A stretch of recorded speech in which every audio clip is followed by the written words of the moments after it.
Hello, my name is Beck and welcome to a spoiler-free review for Skyward by Brandon Sanderson. This is the first book in his Skyward quartet, and if you want a sci-fi that is very fast-paced and keen on its world-building but excellent in character growth, this is the place for you.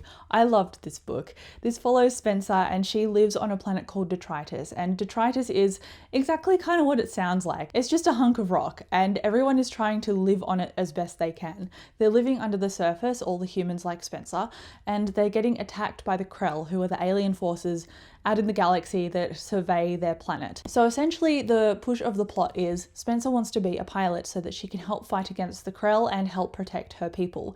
And so she's trying to push for this, but she keeps getting stopped because her father used to be a pilot as well and he abandoned his crew. And this culture of people really revere bravery, but they hate cowardice, and so they shun cowards.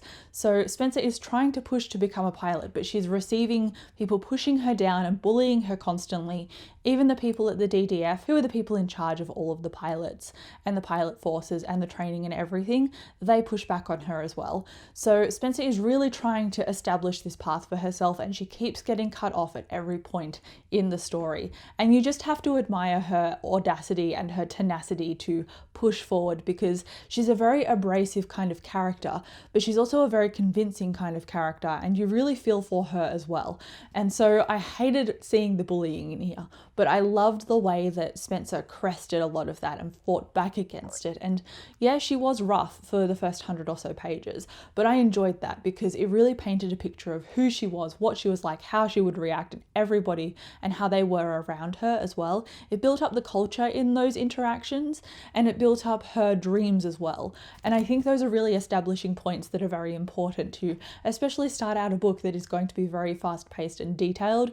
You want to know what you're fighting for and why you're here, and that very much is established at the very beginning. Additionally, as I was rereading this, I was really surprised at all of the different beats in here because everything felt very well balanced and measured, and I was really surprised because I kind of remembered this all in a clump because I read it so quickly that I really just focused mostly on all of the action sequences because, again, Brandon is really good at writing and describing all of his plot elements and his world building scenes, and so when it came down to it, I really knew and understood the way that air battles were fought, and I really liked the way that Spencer interacted with her world around her at the same time. You got a sense of the caverns that she goes into, literally, because that's kind of where she explores with her father, especially at the beginning of the book when there is a flashback to her when she's a really little kid and she's with her father then. It's essentially their last interaction and then the story launches off in present day. So I just really enjoyed the characters in here. All of their interactions felt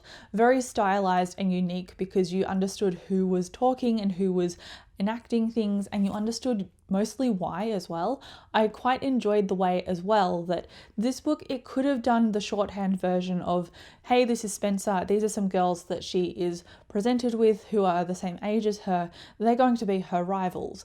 But it didn't go down the road of, hey, this is a girl hate girl trope, it's every person for themselves, we're going to tear these people down so that Spencer can become better.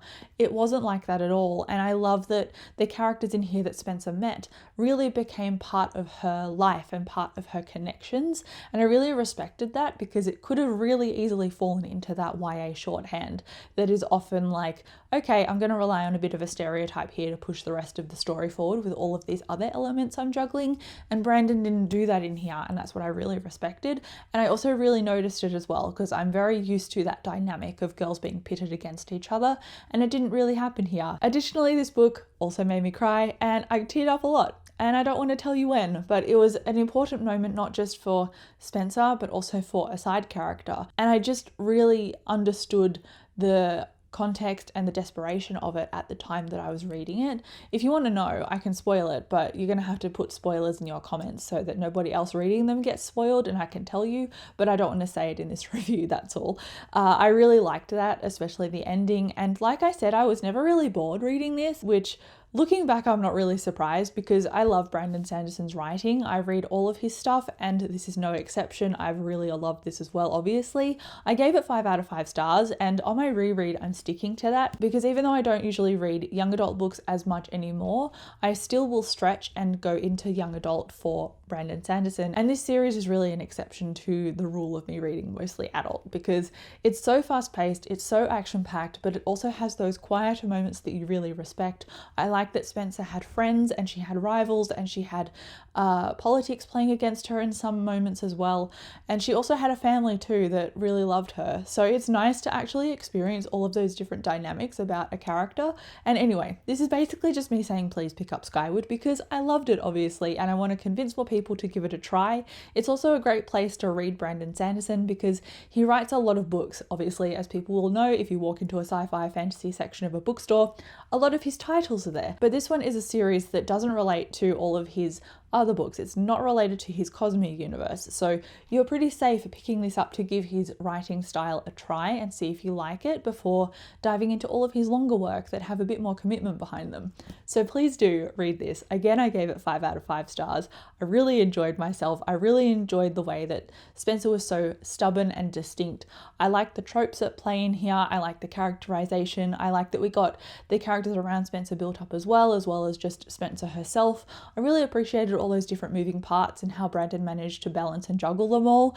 I really do like it, but I don't like the way that sometimes romance just falls a little bit down. There were some pairings that were potentially set up and have the embers of them, and I know Brandon doesn't really do romance that well, so if you're coming to a young adult book and you're looking for romance, don't come to Brandon Sanderson. If you want a book that has a ton of world building and action sequences and awesome characterization, that's why you pick up a Brandon Sanderson book. Not that he does romance badly, I just wish that he did it a little bit better than he pulls it off. But anyway, that is my review for Skyward. Thank you so much for watching this video. Come chat to me down below and I will catch you in my next video. Bye.